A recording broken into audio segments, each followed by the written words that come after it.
Garden Basics with Farmer Fred is brought to you by Smart Pots, the original lightweight, long-lasting fabric plant container. It's made in the USA. Visit smartpots.com/Fred for more information and a special discount. That's smartpots.com/Fred. Welcome to the Garden Basics with Farmer Fred podcast. If you're just a beginning gardener or you want good gardening information, well, you've come to the right spot. It's summer, it's a holiday weekend, and you just might have traveling on your mind. Hey, how about a Garden Basics with Farmer Fred playlist for that long car ride or plane trip? Or maybe for listening while lounging around someplace cool. We have those suggestions for that playlist. It's the 5 most listened to Garden Basics episodes. I like to start every day with a whole grain, high fiber breakfast topped with 2 cups of fresh blueberries, blackberries, and raspberries, which are especially tasty when they're fresh from your yard. Well, we just finished blueberry harvest here. Blackberries, they're coming up, but wherever you live, you can probably grow some kind of berries. We covered growing blueberries back in episode 67. Today, here in episode 347, we revisit our chat with master gardener and expert home boysenberry and raspberry grower Pam Bone, who has a lot of good tips for growing these tasty, healthy treats. It's all about the berries. And we tackle the question, what are those slugs doing in the compost bin? It's the vacation episode of the Garden Basics with Farmer Fred podcast. Oh yeah, we're podcasting from Barking Dog Studios here in the beautiful Abutilon Jungle in Suburban Purgatory. Brought to you today by Smart Pots and Dave Wilson Nursery. Let's go. Summertime, it's vacation time, and maybe you want to take some gardening with you. That sounds a little weird, huh? What do you mean? Well, for a long drive, maybe a plane or train ride, or to accompany you on long walks or lounging on the beach, might I suggest you load up your phone or tablet with 5 of the most listened to episodes of Garden Basics with Farmer Fred. The playlist starts with the most listened to episode ever. It's all about planting and caring for shade trees. It's episode 319 from last March. Consulting arborist Gordon Mann shares his tree expertise, including finding the right spot in your yard for a tree, the need for using a lot of organic matter and mulch, and tree-related topics, too, such as tree watering, root pruning, and proper tree branch pruning techniques. Gordon also stresses the importance of having a diverse species of trees in your yard, not a monoculture, especially if you'll be planting a row of trees. Again, that's episode 319, How to Plant and Care for a Shade Tree. And by the way, we'll have this playlist today in the show notes for your listening convenience. As you might figure, Debbie Flower is a big part of the top 5 Garden Basics episodes of all time so far, and that includes the second most popular episode, number 266, Growing Cucumbers, from last year. She talks about the best cucumber varieties to grow, her techniques for cucumber growing success, harvesting advice, and how to prevent bitterness in cucumbers. She also gets into great tips for better pollination and trellising cucumber tips. That again, episode 266, Cucumber Growing Basics. Episode 256, Container Gardening Basics, garnered the 3rd biggest number of Garden Basics listeners. We talked with the brown thumb mama, Pam Farley. She's the author of the book, The First Time Gardener, Container Food Gardening. We discussed container gardening for beginners, tips on choosing the right containers, how to ensure proper drainage, and selecting the right plants for containers. We covered troubleshooting common issues in container gardening and provided a quick planting guide for various vegetables, fruits, and herbs. That again, episode 256, Container Gardening Basics, for your vacation playlist. How about an episode that features a wheelbarrow full of garden tips? That was episode 258, 10 more garden quick tips. It attracted a huge audience where various garden experts weighed in on making, for example, a cheaper seed starting mix, storing and washing chicken eggs, taking better pictures of insects, how to grow small apples, which are perfect for lunchboxes, and growing a very highly regarded peach tree variety, the Suncrest peach. We get tips also on warding off pests, how to grow fruit trees in a small yard, propagating strawberry runners, easy tips for improving drainage, and, as you might imagine, growing popcorn. Of course, that had to be in there. That's episode 258, 10 more garden quick tips. That's from March of 2023. Finally, rounding out our top 5 playlist for the most listened to episodes of the Garden Basics with Farmer Fred podcast is one about the top homegrown vegetables for your garden. It's episode 263. Master gardener and vegetable expert Gail Pothauer explains how to grow America's favorite vegetables according to several polls, and that includes tomatoes, cucumbers, sweet peppers, beans, and carrots. We talk about our favorite easiest to grow varieties of those.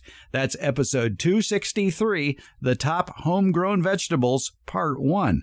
So there's your summer vacation or maybe stuck in traffic playlist of top-notch garden information, the 5 most listened to episodes of the Garden Basics podcast. So far, anyway. Again, that playlist will be in today's show notes, and it's also in this week's Beyond the Garden Basics newsletter on Substack. We'll have a link to that as well in the show notes. We're at the house of Master Gardener Pam Bone here in Sacramento County, and she loves raspberries, and you ought to see her raspberry garden. So today we're going to talk some raspberry basics. And Pam, this is a rather phenomenal stretch of raspberries you have here. It looks to be about 25 feet long and about 8 feet deep. But what I like is that you have incorporated rows between the raspberries so that you never have to reach more than 2.5 feet to pick the berries. So that was smart thinking of putting the rows that you can walk on to be able to reach. That is really critical. Actually, it's really difficult. Otherwise, you don't get into the middle to harvest. It's hard for pruning later on. It's hard for pest control. It's really important. So what we did is we have some raised beds. They originally were 2x6s. They've sort of disintegrated over the years, but the soil has built up. And then between those raised beds, then we put down a lot of mulch. And over the years, it's raised up as well. And so what we have is pathways throughout the whole area, and you can reach and pick and harvest, and it's really easy to get to it, and it makes it a lot easier than a big solid block, and that is really important. How adaptable are raspberries to the United States? Are there zone limitations? Well, some people would tell you that they can't grow raspberries in Sacramento, that they have a really horrible time. And we've been growing raspberries here at our house for practically the whole time we've lived here, which is nearly 42 years. And there are certain varieties for certain locations. So you have to know what will do well here. You also have to know kind of location they require too. How much sun can they take? You know, you have to have sun in order to produce the berry itself. But here in our area, we have been planting Heritage and Oregon 1030, and those are varieties that are adapted to the heat. And the Heritage variety is still available everywhere. My daughter grows Heritage in Washington, in Pullman, Washington. So these are what we call the fall bearers or ever bearers, and they are a little bit different variety than the kind that you put up on a trellis and all, which actually they're much easier to prune and that. So yes, just go to your local cooperative extension or your nursery and find out what varieties are adapted to your area and what are their growth habit, and do you want that kind of growth habit? How much work are you willing to do with training them and pruning them and everything? So we've adapted very well here and produce huge crops of berries. If you look at the picture that's with today's episode of Pam's raspberry bed, you see a lot of T-posts sticking up with a lot of wires. And judging by the heights of the wires, it looks like these raspberries get maybe 6 feet tall. Oh, yes, definitely. They will grow at least that far. And then, in fact, sort of hang over. So I'd say they might even be 7 feet tall. They grow beautifully in our area, in the location that we have, and very vigorously. And we found that this system maintains them without having to do a huge trellis system, because what these are, they are pruned down, not to the ground, but to basically brown sticks in the winter months. And then the new spring growth comes up, and then it keeps growing, and then new growth comes up from the base to produce a fall crop. What we found is that it's almost like creating a little playpen for them. All you really need are wires that go around just to hold the berries inside so that they'll remain upright. So all we do here is you just come on over here, Fred, and you just move the berries as they grow into the wires, and then they're just held inside. And so we've got a center wire here too, so they won't flop. And it's a really ideal system. We found it works really, really well for this type of everbearer or fallbearer raspberry. What's the spacing on these plants? Well, what was the spacing on the plant? Originally, and what is it now? Yeah, right. Right now, they're probably, my husband just went and we harvest a lot of plants that come up in between the rows, and we have another little nursery area that's too much shade for very much berry production. So we then harvest and we place plants that die out. And I would say they're probably about maybe a foot apart or so. They probably started out back in the day about 2 feet apart. But no, this is a block system. It's okay for them to be a little bit crowded, but you can see there's some areas that are a little bit more open and other areas that it's a little bit more compact and that. So I don't think you can really mess up with this system at all. And they can be fairly close together. Remember, raspberries send up nice little new plants all over the place. And so if you space them far apart, they're going to fill in on their own anyhow. So you don't have to crowd them when you first start. This is being irrigated by a drip irrigation system. Yes. You have lines of 1/4-inch tubing. It looks like the emitters are spaced 8 or 12 inches apart. And the lines themselves are maybe a foot apart each to ensure equal soaking of the soil. Are raspberries a thirsty plant? They are. They do need even watering, regular watering. And we did find out kind of the hard way. We've always used a drip irrigation system, but back in the old day, before they had pressure compensating inline emitters, we had this laser tubing, and it just really produced a lot of water. And we wanted to be more efficient. And so even though it was on a drip system, we wanted to change to these new lines. And we found out we've got to put a lot more of these in here because these plants are thirstier than we thought. And that laser tubing was putting out a lot more water. Luckily, it puts that out very efficiently. But yes, I would say we do water these once a week. But when we do, they may have to run for 4 to 6 hours at a time, depending on the heat and how hot it gets in the summertime here, or what kind of a hot spell we're having, or whatever. We may then turn it on twice a week but not run it quite as long. So I adjust it. But right now it's set for once a week, and I believe it's on for 4 hours.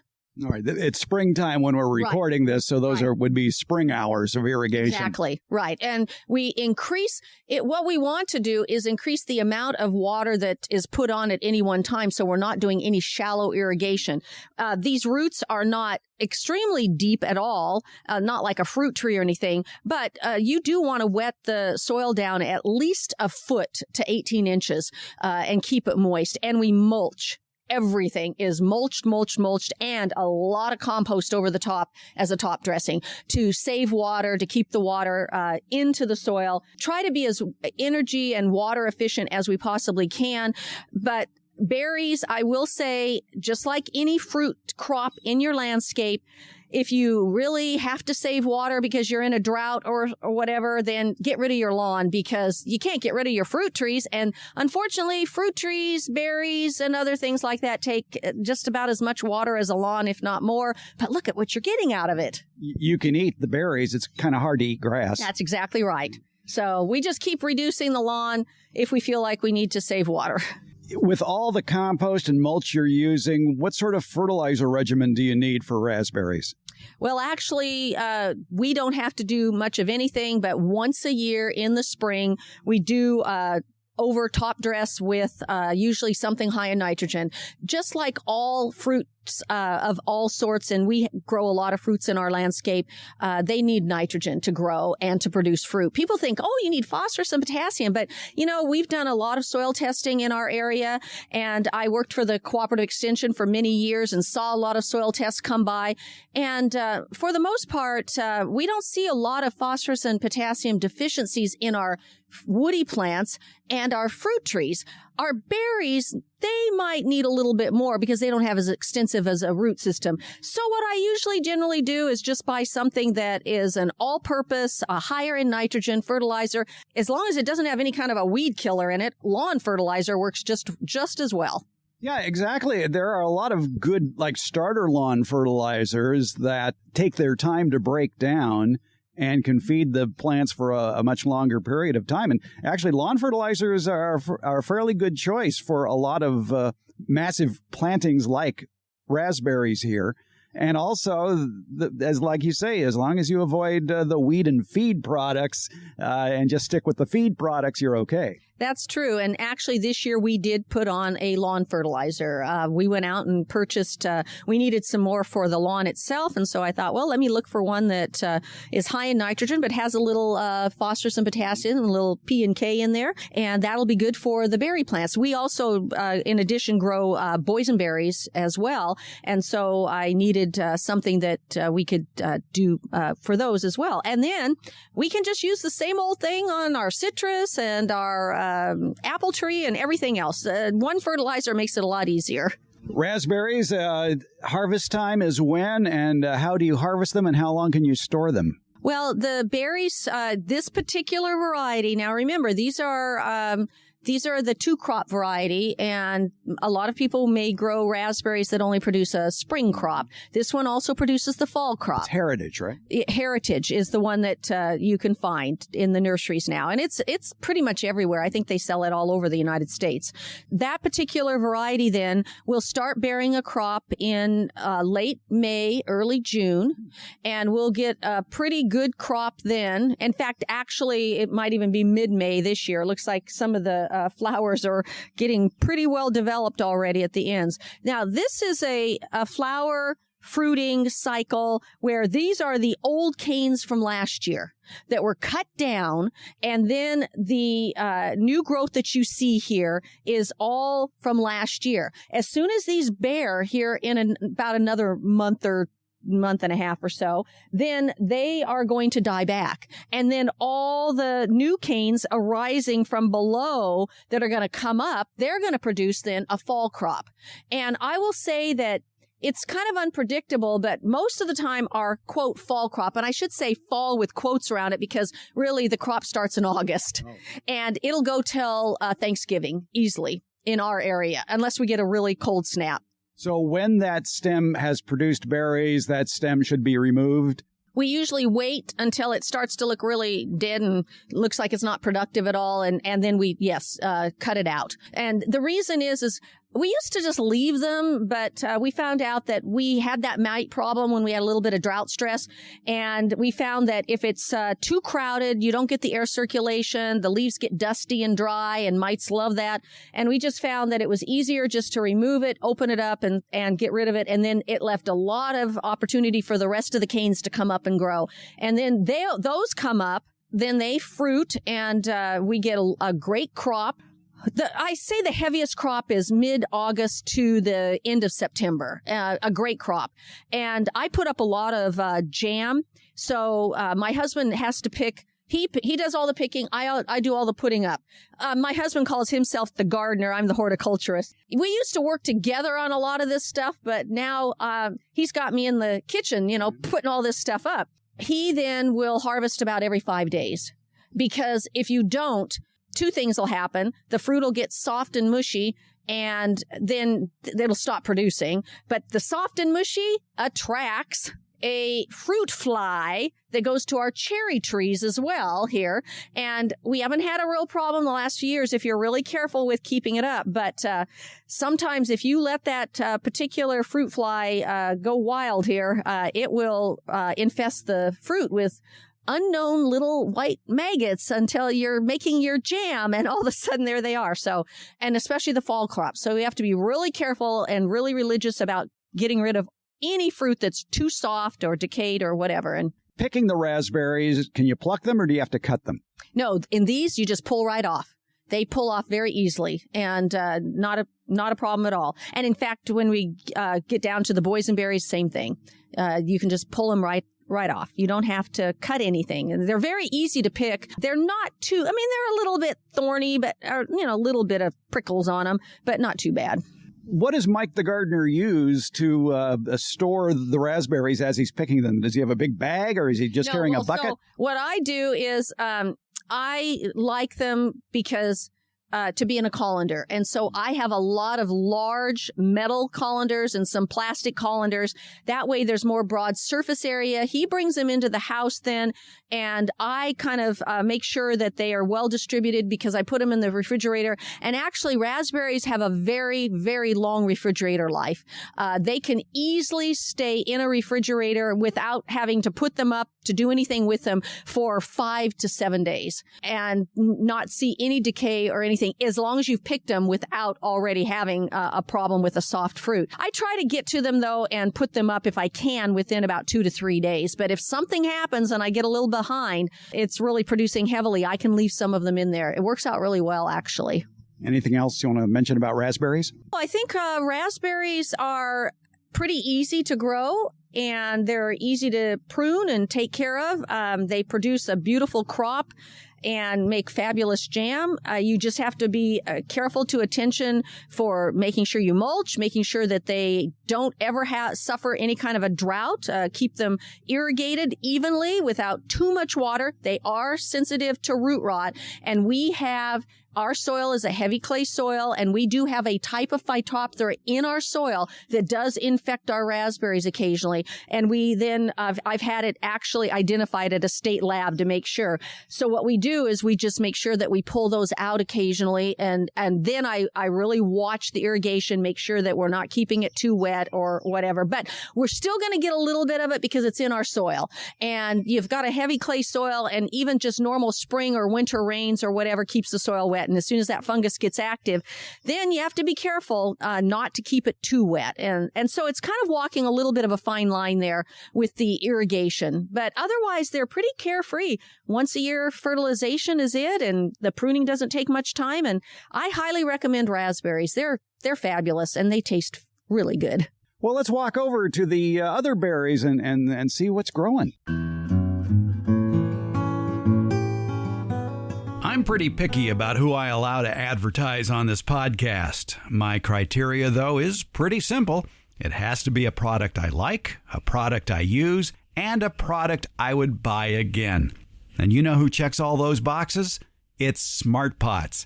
Smart Pots is the oldest and still the best of all the fabric plant containers that you might find. Smart Pots are sold around the world, and they're proudly made 100% right here in the USA. Smart Pots come in a wide array of sizes and colors and can be reused year after year. Some models even have handles, and that makes them a lot easier to move around the yard. Because the fabric breathes, Smart Pots are better suited than plastic pots, especially for hot climates. That breathable fabric has other benefits too. Water drainage issues? Not with Smart Pots. Roots that go round and round choking the root ball like they do in plastic pots? Doesn't happen with Smart Pots. These benefits will help you get a bigger, better plant than what you've gotten in the past with the same size plastic or other hard container. Smart Pots are available at independent garden centers as well as select Ace and True Value hardware stores nationwide. To find a store near you or to buy online, visit smartpots.com/Fred. And don't forget that /Fred part. On that page are details about how, for a limited time, you can get 10% off your Smart Pot order by using the coupon code FRED, F-R-E-D. Use it at checkout from the Smart Pot store. Visit smartpots.com/Fred for more information about the complete line of Smart Pots lightweight, colorful, award-winning fabric containers. And don't forget that special Farmer Fred 10% discount. Smart Pots, the original award-winning fabric planter. Go to smartpots.com/Fred. We are at Pam Bone's house here in Sacramento County. Pam Bone, famous Sacramento County Master Gardener, the original Sacramento County Master Gardener, by the way. And we are at her home where they have developed a yard for over 40 years, and Pam loves berries. Pam, it's almost like Knott's Berry Farm here. You've got boysenberries here. Yes. I come from Washington State. My husband comes from Oregon State, and you have to grow berries, raspberries, boysenberries, whatever. Boysenberries are just ideal for making pies, and I make a lot of pies. They make a wonderful jam, and of course, they're delicious for fresh eating as well. And they love our Sacramento climate. So does that mean that in a state like Washington, they wouldn't do well? No, they do great there, too. Oh. They love it there. They do just as fine. So you just have to decide, do you have the sun for them? They just like full sun, and they do really well in that. They are very adaptable, actually. Describe the trellis that you've designed for them. Years ago, we had a massive system with the big wooden crossbars on it and the ones that you see commercially and all. And it's a pretty daunting thing, and it takes a lot of time and energy to install, and it's expensive. And one day we had a massive tree fall and literally destroy our entire berry patch here, including the crossbars. And so we decided, you know what, we're going to do this a little easier. And we're going to use these T-bars, these metal T-bars with wires, and it works just beautifully. It holds them nicely. We've got T-bars spaced out so that you've got not too much tension on the wire, or, too much stress on the wires here. And then we've got the 3-wire system so that the berries can be trained in 3 different locations and tied on with little twisty ties. And then we use kind of a barrel method, sort of where you come up from the base of the plant and then you go onto one of the wires and train the branches sometimes as a barrel loop if you've got a long enough cane, and they loop around, gives a little more maximum sun exposure for the plant. But yeah, these T-bars just work really, really well. They stay in the soil nicely, and you can see they turn in just a little on the edges just because some of the tension's late in the season, but you can twist the wire a little bit tighter, and it works great. And it's inexpensive, easy to do, and not so daunting. For you technically minded at home, the T-bars are spaced about 8 to 10 feet apart, and there's a 3-wire system on here that looks like it begins about 18 inches above the ground, and the next 2 wires are also spaced by another 18 inches. And so the total height of this is maybe 4.5 to 5 feet. Yes, and then some of the berries later in the season, then they'll stick up a little bit further and they'll lop over just a bit. But otherwise, this contains them pretty nicely, actually. You can see that we do have some canes that are growing past the wires, but for the most part, it works well for us. If you've got a really, really vigorous canes growing, then you might want to make a little bit taller. And a little bit more support on the ends as well. Exactly. That's true, too. If they get really heavy and laden down, then the wires then sag and that. And we get a little bit of that. But gosh, it's a really inexpensive, easy way to do it. And if for some reason you had to move it or adjust things or whatever, it's easy to do. This whole thing with the big wooden crossbars and people putting them in concrete and whatever else they do, it's like digging a fence and I don't know, a permanent structure may not be what you need to have. How do you care for boysenberries then? What are the watering requirements, the fertilization, and the pruning requirements? Well, as far as watering goes, they need regular irrigation, at least once a week irrigation. We have a drip irrigation system using the inline emitters in rows down the berries themselves. We have 3 lines on each of the rows, so we encompass most of the root system. And then we want to make sure that we run that drip irrigation as long as the water is flowing down into the root system. We want it to go down in as far as we can, which is going to be at least 12 to 18 inches is where most of those roots are contained. So you want to make sure that you run the irrigation long enough. I will say that I find that most people do not run their drip irrigation long enough, and they just dribble out a little bit of water. Then you get a very shallow root system. And what happens if you have a dry spell, you forget to water, something happens or whatever, then the plants are really suffer. So watering is really critical. The other thing that we do is we put on a lot of wood chips. We get a lot of arborist wood chips that are delivered to us and put that on. And then we always top dress with compost. We have a lot of compost piles. We have a lot of oak trees and other trees that produce leaves. And plus, of course, I save all my kitchen scraps and that. And that compost then makes a wonderful top dressing. It doesn't completely eliminate fertilization, but it helps to give you a little bit of nutrition as well as keeping the soil moist and cool and helping to mitigate soil fluctuations in temperatures. And then it's going to help with your watering as well. So fertilizing then about once a year. Already did it just a few weeks ago, just as the growth is starting up in usually early March. Then we go in with an all-purpose fertilizer, or in our case, this year and in years past, we often just get an all-purpose lawn fertilizer, high in nitrogen, which these berries need, but it still gives you a little bit of phosphorus and potassium. But nitrogen, people don't realize that you've got to have the growth in order to produce flowers and fruits, and the fact that we're putting on a lot of mulch and a lot of compost on top, and that the soil in our area isn't real deficient in phosphorus and potassium, you don't need very much of it. You're going to get it from your mulch and your compost a little bit anyhow. So the nitrogen's the one thing that is transitory. You put it on and it flows right out with your waters, and you got to be careful not to overwater or you'll lose your nitrogen. So nitrogen's real important that it be put on annually for all fruits, whether they're bushes or vines or fruit trees. Always a good idea to have your soil tested before you do any planting so you know exactly what your soil needs. There are a couple of inexpensive university-related soil testing sites that'll be glad to take your $20 and send you back a soil test report.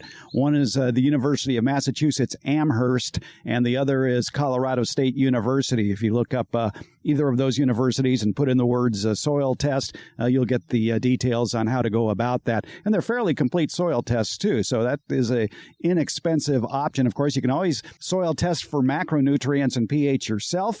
You can find those kits at any garden center or nursery. But yeah, know your soil before you plant anything. Are the boysenberries like raspberries? Once a branch produces, it's done? Yes, and in fact, in this case, because our raspberries, I was saying earlier, are fall bears or ever bears, people call them, because they produce two crops. This produces one crop. We get a crop in June, and then that's it. And then those berries, as soon as they start to really dry back and look kind of crispy, you just remove them. Then the new canes are all coming up from the base of the plant, and we let them just sprawl on the ground while the others are dying back. Then we take them out, and at some point, then put the new ones up onto the trellis. All right. Boysenberries, and what do you do with them? When do you harvest them?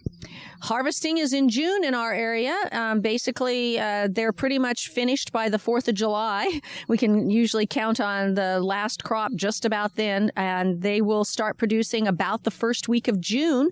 And you just come out and pick them. You pick them with your fingers. You don't have to use any kind of pruning equipment or anything like that. You just pluck them off, and they store very nicely in a colander in the refrigerator. And I make a lot of pies and jam with them, and we eat them fresh and just love them. They're great. Boysenberries are one of the most versatile berries and do well in a variety of climates. As long as you have, they actually will tolerate the sun even better than raspberries. Full sun. They don't do well in the shade as far as, they'll produce a lot of vine, but who wants that? And then you do one thing with boysenberries, like any blackberry, because they're a type of blackberry, is that they will send up errant blackberries, and you can get the blackberry mess if you're not careful, where the patch gets overgrown. So just go out there and make sure you tidy up the rows occasionally and dig out those ones. Otherwise, we don't find them becoming the jungle at all, unless you're just not keeping up with it. Are there boysenberry varieties? Boysenberry is a variety of blackberry. So there are nectar berries, which some people say boysenberries and nectar berries are the same. There are loganberries. There are alala berries. These are all types of berries that were developed from a blackberry. And then there are lots of just blackberries that are not crosses, but have been also genetically grown to produce different varieties of blackberries. So you can just get an ordinary blackberry. These are a larger berry, a little bit softer berry. I like them because I think they're better for pies and that. We did grow regular blackberries as well, but found they weren't to my satisfaction for baking with them and making jam. So we took them out and put in more boysenberries. How daunting are the thorns on these? You know, back in the day when we first put these in, the thornless berries didn't produce very well. They were not very good varieties. Now, I understand from a lot of growers and from the master gardeners that grow these at our Fair Oaks Horticulture Center that a lot of the thornless varieties are excellent now and do produce well. So we put in thorny varieties, and they're not that bad. I will say when we're tying them up, oftentimes you have to put tape or something on your fingers to prevent yourself from just getting little prickles into your fingers, but they're not that bad. And they just produce so well. It is a little hard to be tying branches up to wires when you're wearing thick goat gloves. You can't do that. That's the problem. And so doing something,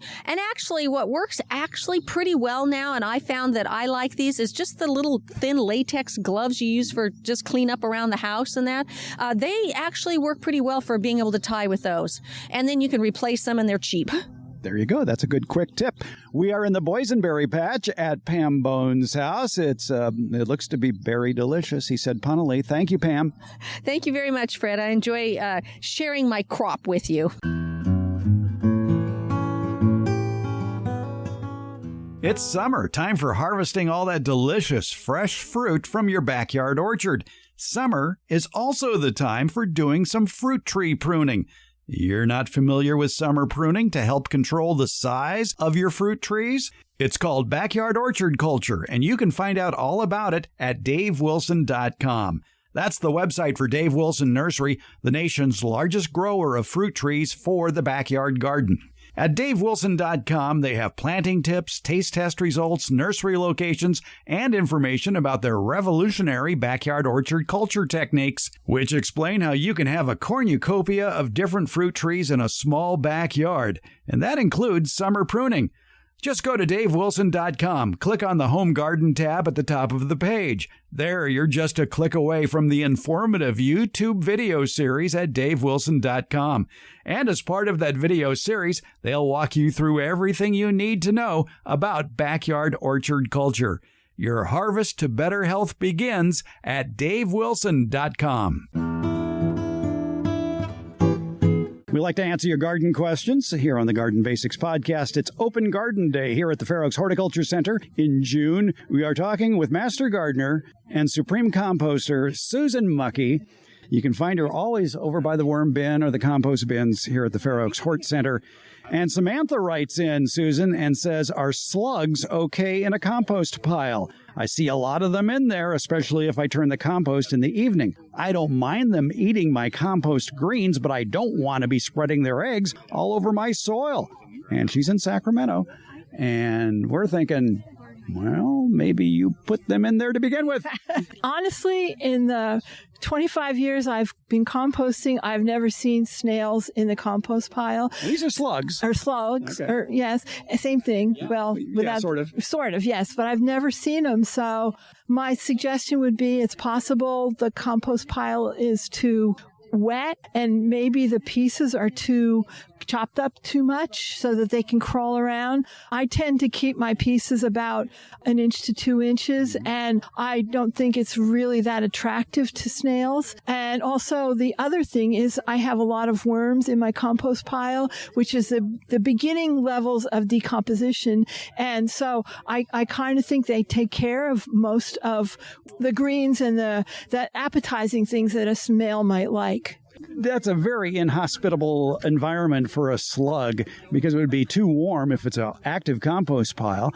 And they do like it moist. And so if it's too wet, that would mean you'd be turning it. Right. And also, how do they get in there? They can't jump. No. They don't jump. And so slithering up a compost pile, I think that would be too much work for a slug.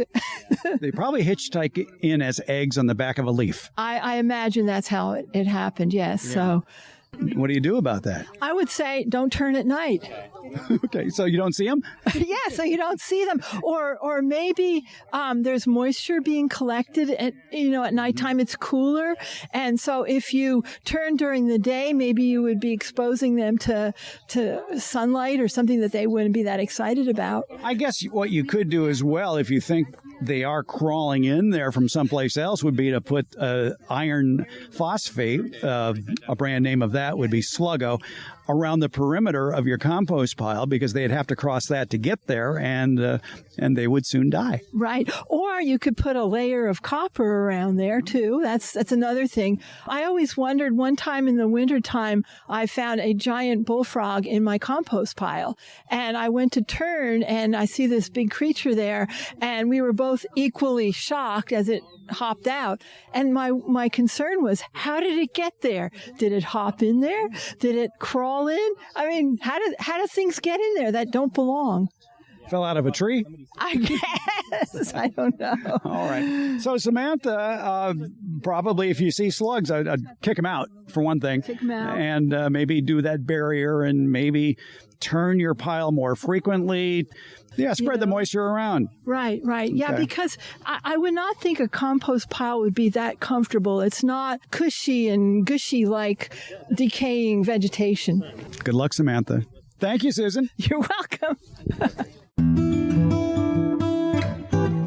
Garden Basics with Farmer Fred comes out every Friday. It's brought to you by Smart Pots and Dave Wilson Nursery. Garden Basics, it's available wherever podcasts are handed out. For more information about the podcast, as well as an accurate transcript, visit our website, gardenbasics.net. And there you can find out about our newsletter, Beyond the Garden Basics. And thank you so much for listening and your support.